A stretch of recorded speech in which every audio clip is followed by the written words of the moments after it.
매출이 이제 없고 그러다 보니까 유지하기 힘든 부분도 있었고요. 이것저것 물건을 막 팔기 시작했죠. 사무실에 쓰던 모니터, 컴퓨터 이런 것도 이제 다 팔고. 네, 금전적으로 진짜 힘들었어요. 일단은 사무실이 없어진 것 힘들었던 갑자기 눈물.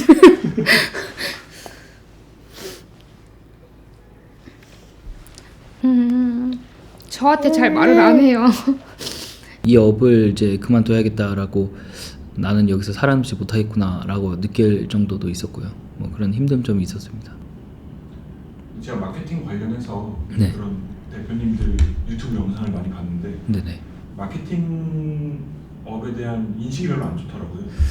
인식. 소위 말하는 네. 막 새끼들 양아치들이다 이런 말도 있고요. 예. 그거에 대해서 어떻게 생각하세요? 뭐 공감합니다. 많이 공감하고, 인식이 안 좋을 수밖에 없는 그런 사람들이 아직도 많기 때문에 뭐 그런 거에 대해서 공감하고 있습니다. 왜 그런 이미지가 생겼는지를 좀 살펴보면 일단은 돈에 대한 문제가 좀 많이 있는 것 같아요.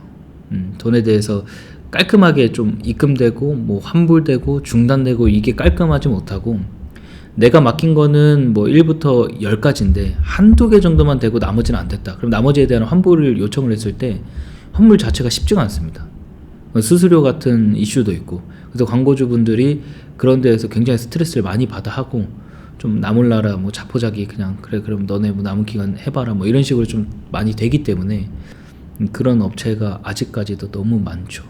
예, 그래서 양아치라는 좀 안 좋은 그런 인식이 생기지 않았나 이렇게 생각이 듭니다. 그럼 대표님은 그런 일 있으면 바로바로 환불이 되나요? 저는 바로바로 환불이 됩니다. 예. 그럼 대표님 지금 마케팅 하신 지는 얼마나 되셨어요? 저는 21년 4월에 처음 이걸 혼자 시작을 하기 시작했고, 21년도 7월에 이제 사업자를 정식으로 냈고요. 그때부터 지금까지 하고 있으니까 이제 4년에서 5년 차 넘어가는 그 시기인 것 같습니다. 이 일을 어떻게 하다가 시작하게 됐나요? 처음에는 마케팅을 하려고 한 건 아니었고요. 그냥 어떤 일이든 빨리 배워서 나만의 사업을 좀 하고 싶다가 이제 목적이었고, 그러다가 이제 회사 들어가서 배우게 된 게 이 마케팅 업이었고요. 배우자마자 그냥 바로 또 6개월, 7개월 회사 다니고 퇴사하고 나서 바로 창업을 했죠. 처음에 회사를 고르실 때, 네. 회사를 고르실 때 기준이 따로 있었나요? 아무래도 제가 창업을 처음부터 목적을 가지고 회사를 갔다 보니까 좀 인프라가 갖춰져 있는 좀 규모가 있는 회사는 피했던 것 같아요. 그래서 이력서를 낼 때 전 좀 특이하게 5인 미만의 회사만 좀 이력서를 냈고요. 그리고 아이템이나 업종은 크게 따지진 않았어요. 식당, 요식업 이런 거는 제외하고 뭐 타이어 가게도 괜찮고 뭐 이런 마케팅 회사도 있었고, 그리고 이제 렌트카 뭐 이런 회사도 있었고 했는데, 그런 회사들만 면접 보러 다니고 이력서 쓰고 이제 이력서 내고 해서 이제 가게 됐죠. 이 일을 하시면서 이제 힘들었던 적도 있었나요? 아무것도 없을 때 초기 단계 때도 많이 힘들었고, 중간에는 정말 한 2년 차 지났을 때는 이 업을 이제 그만둬야겠다라고, 나는 여기서 살아남지 못하겠구나라고 느낄 정도도 있었고요. 뭐 그런 힘든 점이 있었습니다. 뭐 가장 초기에는 사실 갖춰진 게 아무것도 없다 보니까 뭐 광고주도 없고 뭐 아까 인프라도 없고 어떤 회사의 규칙이나 규율 같은 것도 전혀 없고, 그냥 베이스가 없는 상태에서 시작을 하다 보니 매출이 이제 없고 그러다 보니까 유지하기 힘든 부분도 있었고요. 막상 이제 사무실을 냈는데 사무실이나 이런 것들을 유지하기 힘든 상황이 있었어서 중간에 다시 이제 후퇴하기도 했었죠. 네, 보증금 이런 거 다 빼고 막 이랬던 적이 있었습니다. 그럼 후퇴했다는 거는 폐업했었던 건가요? 아니요, 폐업까지는 아닌데 이제 저의 개인 소득까지는 있었지만 이 개인 소득이 이 회사나 이런 규모를 더 이상 유지를 할 수 있을 정도의 소득은 아니었기 때문에 사무실 이런 것들, 집기 이런 것들을 다 정리를 하고 다시 혼자서 일을 그냥 처음부터 해야겠다 해서 이제 혼자서 다시 했죠. 그때는. 이제 4, 5년간 일하시면서 겪었던 뭐 기억에 남는 에피소드가 있을까요? 기억에 남는 에피소드. 뭐 클라이언트 분들하고 좀 저희가 반대로 돈을 못 받아서 경찰서 가서 막 그렇게 좀 소란이 있었던 이슈도 있었고요. 또 중간에 이제 그 폐업 위기가 있었을 때 그때 아내랑 만나게 됐는데 이제 아내가 좀 많이 금전적으로 또 이제 많이 도와주고 했었던 기억이 좀 있습니다. 아내분은 어떻게 만나게 되셨나요? 회사에서 만나게 됐고요. 제가 이제 직원을 새로 채용하게 됐는데 그 채용하는 과정에서 이제 아내가 들어오게 됐었죠. 예. 대표님이 직원을 꼬신 건가요? 꼬셨다라기보다는 이제 서로의 주제가 잘 맞았던 것 같아요. 일을 떠나서. 누가 먼저 만나자고 했어요? 뭐 그거는 뭐 제가 먼저 만나자고 했습니다. 그 당시에는 이제 아내분 만나실 때는 회사 상황이 좋았나요? 아니요, 안 좋았어요. 회사 상황이 좋지 않았어요. 뭐 그때도 사실 꾸준히 성장 중이기는 했으나 이거를 과연 유지할 수 있을까라는 좀 의구심이 계속 있었던 시기라서 이게 그때 아내가 이제 직원으로 들어오고 나서 몇 개월 정도 일을 하고 나서 사무실을 정리를 한 거였거든요, 시기상. 그래서 사실 뭐 좋았다라고 보기에는 좀 어렵죠, 상황이. 아까 말씀 주신 것 중에서 아내분한테 이제 금전적인 도움도 받으셨다고 말씀 주셨는데 네. 이제 그 정도로 그 당시에는 많이 힘드셨네요. 뭐 정리를 하면서 결혼을 하게 됐어요. 좀 빠르게. 그래서 결혼을 해야 되는데 회사의 사정도 그렇고 좀 안 좋다 보니까 이것저것 물건을 막 팔기 시작했죠. 가지고 있는 뭐 시계, 뭐 신발 이런 것도 팔고요. 사무실에 쓰던 모니터, 컴퓨터 이런 것도 이제 다 팔고. 근데 그거 가지고는 사실 결혼 자금을 마련하기에는 터무니없으니까 아내에게 이제 회사의 운영 자금과 더불어서 결혼 비용을 같이 좀 준비했으면 좋겠다라고 한 게 이제 아내 이름으로 대출을 좀 받게 된 것 같습니다. 그럼 아내분이 사실상 지금 대표님이 이 자리에 있게 만든 은인이시네요. 아, 그렇죠. 그때 아내 이름으로 제가 이제 3천만 원을 대출을 받았는데 그 3천만 원이 사실은 지금의 저에게는 거의 뭐 30억에 가까운 가치를 지녔다고 생각을 합니다. 그러면 그런 아내분께 카메라 보시면서 영상 편지 한번. 아, 예.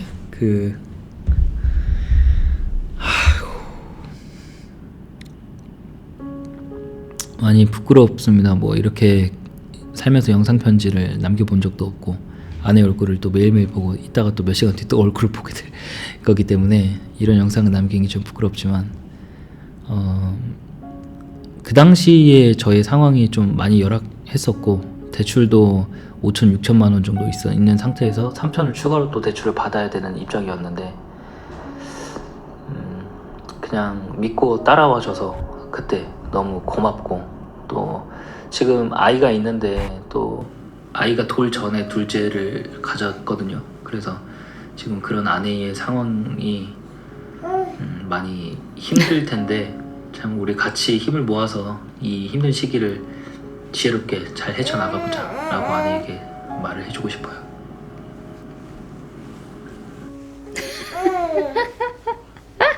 이런 말을 남겼구나. 남편분의 영상 편지를 보셨는데 네. 어떠신가요? 이렇게 진지한 말을 요새 해본 적이 없어가지고 이런 말을 들으니까 잘 견뎌왔구나, 잘 해왔구나라는 생각을 하게 됐어요. 그럼 그 전에는 진짜로 많이 힘들었었나요? 네, 금전적으로 진짜 힘들었어요. 일단은 사무실이 없어진 것 자체부터가 부모님들도 다 걱정을 하셨고, 그리고 저희가 이제 첫 신혼집이 생판 모르는 양주로 가게 됐는데 이제 거기서 시작을 하게 되었을 때 부모님들도 되게 많이 걱정을 하셨어요. 아무도 모르는 곳에서 둘이서 일을 하면서 지낸다고? 라고 하셔서 걱정을 많이 하셨는데, 근데 저희는 약간 확신이 있어서 그때 더 열심히 하자라는 계기가 있어가지고 그때 진짜 서로 많이 의지했던 게 지금의 원동력이 된 것 같아요. 그때 그 확신은 어떤 거였나요? 어떤 확신이? 우리는 다시 일어설 수 있을 거라는 확신이 저는 있었어요. 그래서 다시 사무실도 만들고 직원도 다시 채용해서 다시 진짜 본래의 모습처럼 돌아갈 수 있을 거라는 확신이 저는 있었기 때문에 좀 많이 힘들었었어요. 사실 많이 외롭고 그랬었는데, 그리고 남편이 항상 자기는 절대 무너지지 않을 거라는 말을 많이 했었어요. 걱정 말라고, 우리 가정은 내가 지킬 거라는 말이, 그냥 그런 말 들은 것 자체만으로도 저는 뭔가 확신이 계속 섰었던 것 같아요. 근데 대표님이 결혼하실 당시에는 되게 사업도 많이 힘들고 예. 사무실도 철수하고 네네네. 그랬다고 들었는데 네. 어떻게 믿고 이제 결혼을 하시게 됐는지. 우선 항상 성실함을 많이 저한테 보여줬어요. 그래서 이 사람이랑 결혼하고 만약에 힘듦이 같이 있어도 같이 겪어서 나갈 수 있을 것 같아서 재미있을 것 같았어요. 차라리 처음부터 힘든 게 나을 거라고 모든 사람들이 또 말해준 부분도 있어서 그 부분이 저한테는 그렇게 막 결혼을 해야 할까라는, 하지 말아야 할까는 그런 부분은 아니었던 것 같아요. 지금 너무 떨려가지고 말이 버벅거려서. 네, 괜찮아요. 처음에 회사에서 같이 만나셨잖아요. 네. 이제 일하다가 같이 만나셨는데 그 당시에는 이제 대표님으로 네. 대표님과 직원 관계였다가 지금 이제 부부 관계로 네. 관계가 바뀌셨잖아요. 네. 대표일 때의 모습은 어떤가요? 남편이? 대표일 때는 정말 무서웠어요. 뭐 조그마한 실수를 해도 용서하지 않는 대표님이어가지고 정말 일할 때 긴장 많이 했고, 그리고 항상 시간 단위로 일을 하는 걸 원하셔서 그때 시간 단위로 일을 진짜 많이 끝내야 됐기 때문에 그게 정말 힘들었는데, 지금 생각해 보면은 그렇게 안 했더라면은 회사가 이렇게 성공하지 못했을 거라고 저는 생각을 해요. 네. 되게 막 많이 혼내는 것도 많이 혼내고 그러나요? 진짜 많이 혼났어요. 이제 연인 사이였을 때 다른 직원들한테는 비밀로 했는데, 이제 그때 이제 제가 실수를 했는데, 그래도 연인 사이인데 이렇게까지 혼내야 될까 싶을 정도로 엄청 혼나서, 진짜 그때는 서운함도 있었지만, 근데 그때는 이제 또 직원이랑 대표의 관계였기 때문에 그래도 잘 마무리돼서 넘어갔습니다. 남편으로서의 모습은 어때요? 남편으로서는 진짜 다정해요. 제가 핸드폰에 다정씨라고 저장해 놓을 만큼. 진짜요? 네네, 진짜 다정해요. 진짜 다정해서 제가 한 말 다 기억해주고 최대한 따라주려고도 하고 집안일도 되게 많이 도와주고 가정적인 사람이라서 정말 최고의 남자입니다. 네. 남편분에게도 한 말씀 카메라 보면서 해주시죠. 네. 힘들었던 갑자기 눈물.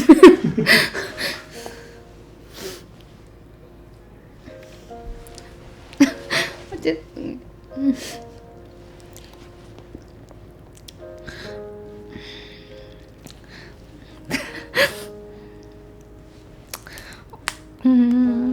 저한테 잘 말을 안 해요. 그래서 힘든 거를 같이 나누고 싶었었는데 말을 많이 못해서 늦게 알아차려준 것도 너무 미안하고, 우리 가정 잘 지켜줘서 고맙고 앞으로도 행복하게 잘 살았으면 좋겠습니다. 감사합니다. 창업을 도전하는 젊은 친구들한테 해주고 싶은 조언이 있을까요?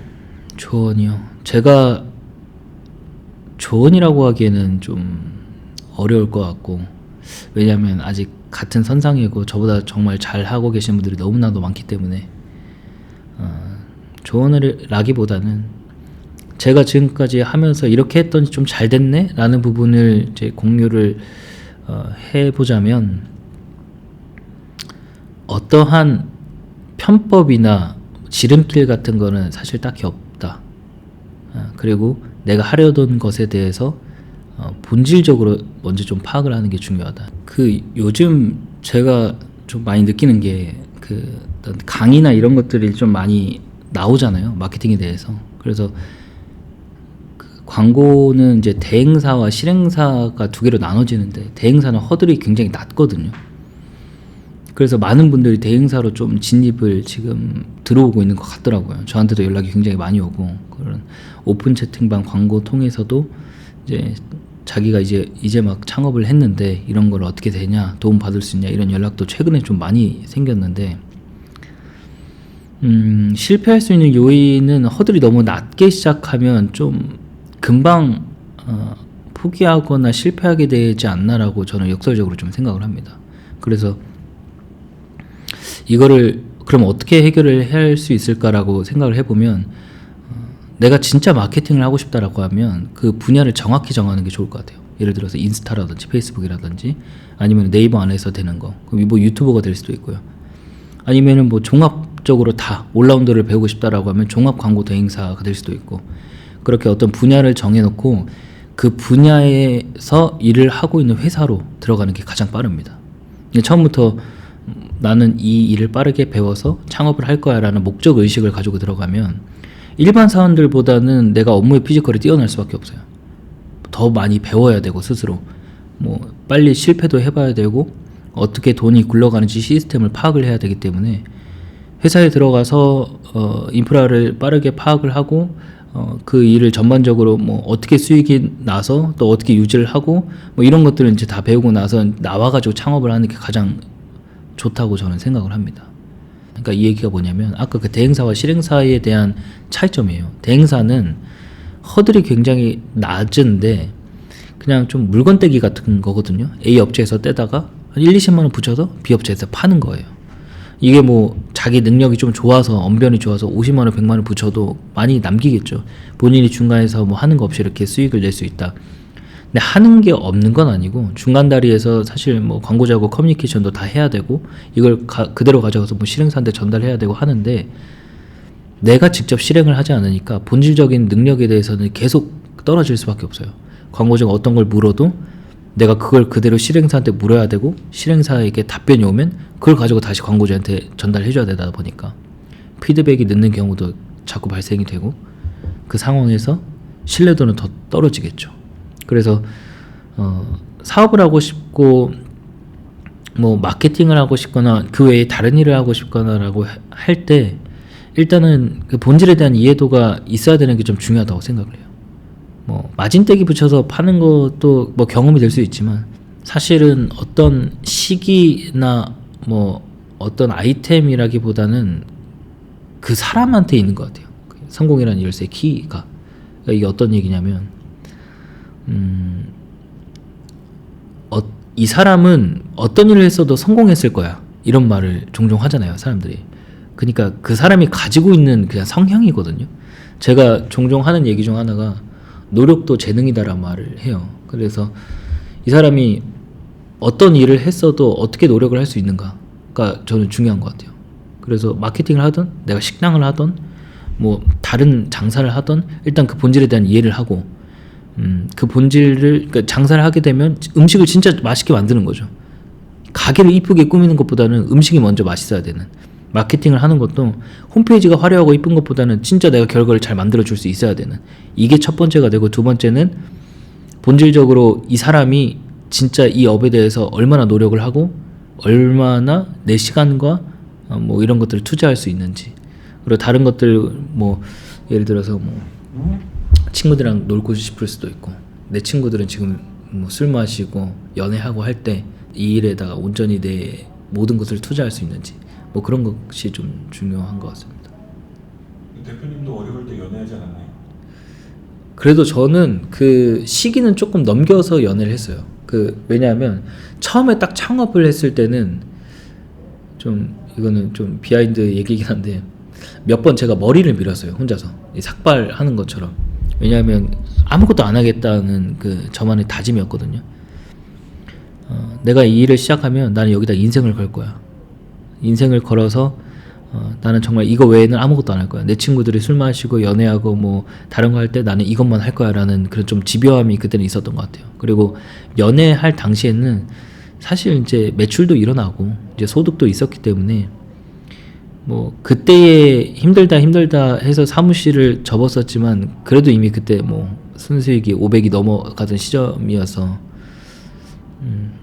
그때랑 좀 다르죠. 제가 말씀드린 건 극초기, 내가 이제 사업자를 되고 이 사업을 하기 위해서 시작을 하려는 그 단계에 있는 분들이라면 모든 걸 포기하고 이걸 할 수 있는지에 대한 좀 본인에게 스스로 질문을 던져야 될 것 같아요.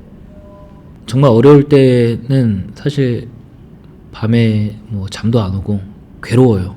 매 순간순간이 괴롭고, 눈 떠 있을 때도 괴롭고, 누우려고 잠들면 5만 가지 생각이 다 들기 때문에 잠도 잘 못 이루고 하는데, 그럴 때마다 그냥 단순하게 생각을 한 게 있습니다. 그냥 하자. 뭐 예를 들어서 내가 여기서 이거를 타파할 수 있는, 이 방법을 이겨낼 수 있는 어떤 지름길은 없다. 그냥 하자. 비 맞더라도 돌 맞더라도 그냥 가자. 그래서 아내한테도 그런 얘기를 했던 것 같아요. 내일의 해가 뜨듯이 나는 항상 그 자리에 또 지키고 있을 거야. 뭐 광고주가 문의가 없고 매출이 일어나지 않아도 나는 출근해서 내가 할 일을 또 할 거야. 찾아서 하는 거죠. 찾아서. 근데 그런 상황이 좀 길었다고 한들 꾸준히 그렇게 되면 그때 들어오는 한 분 한 분이 정말 소중하거든요. 어쩌다가 또 만나게 되는 그 한 명에게 진심이 통해서 계약이 되는 경우도 있고, 근데 그런 것들이 쌓이면 또 무시가 안 되기 때문에 그렇게 이겨내지 않았나 생각이 듭니다. 고마워. 안 하다가 아니. 고마워. 고마워. 고맙습니다. 안 보이지? 난리 나서 지금 안경이. 대표님 집 소개 한번 해주세요. 예, 안녕하세요. 여기는 이제 사무실 아니고 저희 집이고요. 미사역에 있는 지금까지 일일 매출 1,000만원 에즈마케팅 정경배 대표의 하루를 담아봤습니다. 그의 하루 채널에 출연을 원하시는 분들은 댓글창에 있는 이메일 주소로 사연과 함께 연락 주시면 제가 직접 찾아뵙겠습니다.